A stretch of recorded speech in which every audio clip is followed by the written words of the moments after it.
ಸರ್ಕಾರದ ವಿರುದ್ಧ ಸಾಲು ಸಾಲು ಮುಷ್ಕರಗಳು ಸಾಲು ಸಾಲು ಪ್ರತಿಭಟನೆಗಳು ನಡೀತಾನೆ ಇದೆ. ಇದೀಗ ಮುಂದಿನ ದಿನಗಳಲ್ಲೂ ಕೂಡ ಬಹುಶಃ ರಾಜ್ಯ ಸರ್ಕಾರಕ್ಕೆ ತಟ್ಟಲಿದೆ ಸಾಲು ಸಾಲು ಮುಷ್ಕರದ ಬಿಸಿ. ಮಾರ್ಚ್ ತಿಂಗಳಲ್ಲಿ ಸರ್ಕಾರಕ್ಕೆ ಸಾಲು ಸಾಲು ಮುಷ್ಕರದ ಬಿಸಿ ತಟ್ಟುತ್ತೆ. ರಾಜ್ಯದ ವಿವಿಧ ಇಲಾಖೆಗಳು ಸರ್ಕಾರದ ವಿರುದ್ಧ ಪ್ರತಿಭಟನೆ ಮಾಡಲಿಕ್ಕೆ ಮುಂದಾಗ್ತಾ ಇದ್ದಾರೆ. ಅತ್ತ ಗುತ್ತಿಗೆದಾರರಿಂದ ರಾಜ್ಯ ಸರ್ಕಾರಕ್ಕೆ ಡೆಡ್ಲೈನ್ ಕೊಡಲಾಗಿದೆ. ನಿತ್ಯ ವೈದ್ಯ ಅಧಿಕಾರಿಗಳಿಂದಲೂ ಕೂಡ ಮುಷ್ಕರಕ್ಕೆ ನಿರ್ಧಾರ ಮಾಡಲಾಗಿದೆ. ಒಪಿಡಿ ಕ್ಲೋಸ್ ಮಾಡಿ ರಸ್ತೆಗೆ ಇಳಿಯಲಿದ್ದಾರೆ ವೈದ್ಯರು ಕೂಡ. ಮಾರ್ಚ್ 11ರಂದು ಒಪಿಡಿ ಬಂದ್ ಮಾಡಿ ಪ್ರತಿಭಟನೆ ಎಚ್ಚರಿಕೆ ಈಗಾಗಲೇ ಕೊಟ್ಟಿದ್ದಾರೆ ಡಾಕ್ಟರ್ಸ್ ಕೂಡ. ರಾಜ್ಯ ಸರ್ಕಾರಕ್ಕೆ ಸವಾಲಾಗಿರುವಂತಹ ಸಾಲು ಸಾಲು ಮುಷ್ಕರಗಳು. ಒಂದು ಕಡೆ ಗುತ್ತಿಗೆದಾರರಿಂದ ಹಲವು ಬೇಡಿಕೆಗಳು, ಮತ್ತೊಂದು ಕಡೆ ವೈದ್ಯಾಧಿಕಾರಿಗಳಿಂದ ಹಲವು ಬೇಡಿಕೆಗಳು.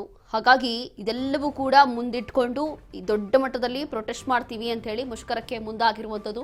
ವೈದ್ಯಾಧಿಕಾರಿಗಳು ಒಂದು ಕಡೆ, ಮತ್ತೊಂದು ಕಡೆ ಗುತ್ತಿಗೆದಾರರು ಹಲವು ಬೇಡಿಕೆಗಳನ್ನು ಇಟ್ಕೊಂಡಿದ್ದಾರೆ. ಅಂದರೆ ಹಲವು ವರ್ಷಗಳಿಂದ ಕೆಲವೊಂದು ಬಿಲ್ಗಳು ಹಾಗೆ ಬಾಕಿ ಇದೆ, ಬಿಲ್ಗಳನ್ನು ಪಾವತಿ ಮಾಡಲೇ ಇಲ್ಲ, ರಾಜ್ಯ ಸರ್ಕಾರ ಹಣ ಕೊಡ್ತಾನೆ ಇಲ್ಲ ಅನ್ನುವಂಥದ್ದು ಒಂದು ಆರೋಪ.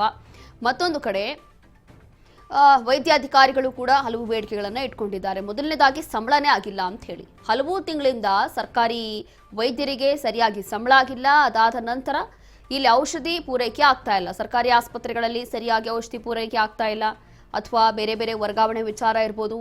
ಈಗಾಗಲೇ ಸುಮಾರು 37,000 ಖಾಲಿ ಹುದ್ದೆಗಳು ಹಾಗೆಯೇ ಇದೆ, ಅದು ಕೂಡ ಆರೋಗ್ಯ ಇಲಾಖೆಯಲ್ಲಿ. ಇದೆಲ್ಲವೂ ಕೂಡ ಭರ್ತಿ ಆಗ್ತಾ ಇಲ್ಲ, ಯಾರಿಗೂ ಕೂಡ ಉದ್ಯೋಗಾವಕಾಶ ಸಿಗ್ತಾ ಇಲ್ಲ. ಹೀಗೆ ಹಲವು ಬೇಡಿಕೆಗಳನ್ನು ಇಟ್ಕೊಂಡು ಪ್ರೊಟೆಸ್ಟ್ ಮಾಡ್ತಿದ್ದಾರೆ.